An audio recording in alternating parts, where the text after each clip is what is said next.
is Drawing and Talking with Nathaniel Sullivan. I'm going to start something today, or try probably become a regular feature. I'm thinking this is essentially going to be what I'm reading right now.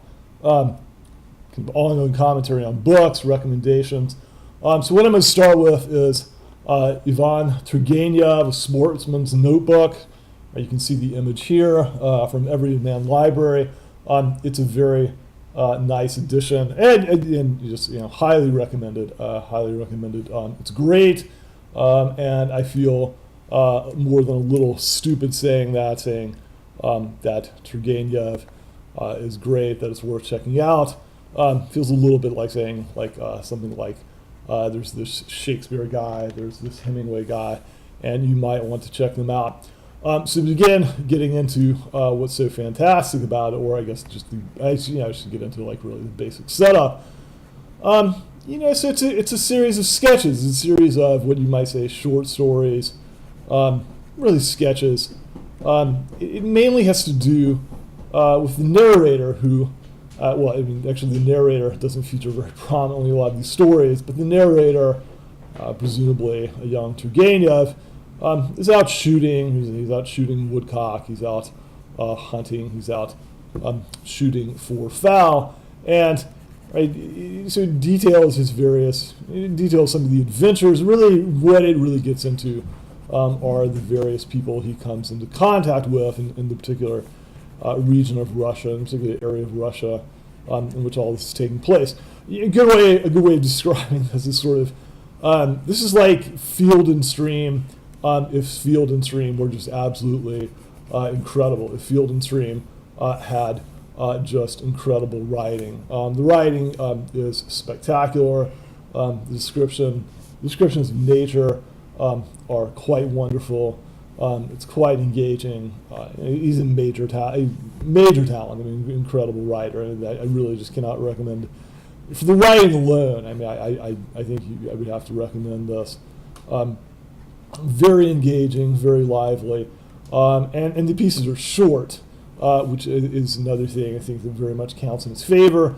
I've heard the short series come back. I've heard the short story has been making something of a comeback. I certainly hope that's the case. With Turgenev, with these, it's just not very long, and that's really welcome. Considering that when you go into a Barnes and Noble, is Borders still around? I don't know if Borders is still around, but when you go into a bookstore now, you know what it's like. The books are doorstops, or they're these thick, imposing books daring you not to read them, and they're huge, and they need to take up as much space on the shelves as possible. I find that a real drag about kind of modern bookstores. And a lot of modern books, they're just too long, too thick, too heavy. Turgenev, these are brief, these are lively. And his encounters in the countryside, the people he encounters, the peasants, the nobles, or the peasants or the lords, the peasants and their lords, their employers, the freedmen, and so forth. It's a wonderful cast of characters that he brings before your eyes. They're richly drawn characters, and another good thing I just have to say about this is they don't spend that much time with them, so things don't get worn out, things don't become tiresome. This is not a novel, right? These are not rich characters in the sense that you need for a novel who have to sustain 100 pages, but there's a wonderful assortment of characters that come before you as he's traveling around, as he's out doing his hunting. It's also it's a great portrait, or it's a great kind of depiction of the society in which he lives. I don't know how accurate it is. I'm not a historian. I know almost nothing about the period. I don't really think that's an issue. I'm sure a lot of this is coming to you through his own perspective. I'm sure there's a lot of, I'm sure there are various agendas that he has, or various things that he wants to do with these depictions, which is fine. More than welcome. Right? I certainly have No complaint about that. I mean, it makes for that's going to happen with books, and it would be, I think, pretty silly to have any kind of complaints about that. Now, if you want to criticize that, or if you wanted to get into how accurate it is, that would certainly be an interesting thing. I'm just not qualified, and I'm not particularly interested in doing it. Great things about the writing. These are characters out doing things, right? These are characters outside. That really counts in its favor. The characters are the character, especially the narrator, is a man of action. He's out doing stuff. He's out hunting. He's out. It's not just people. I don't know, kind of sitting around navel gazing. It's not just people sitting around talking. It's not just people wrapped up in themselves. As I say, it does a good job of sort of drawing a portrait of the kind of characters, of the kind of society that he's encountering, what the situation is like. It does something also, it's very much, it feels very much like it's a time of transition, right? Reading these stories, you get the feeling, right? They're sort of in a situation. I mean, times are always a time of transition, right? Things are always changing.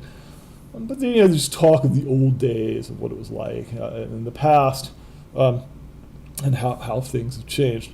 One of the kind of fascinating things I really think about it is kind of there's definitely going to be a lot of on the class relations, and there's a lot of feelings, or there's a lot of discussions about.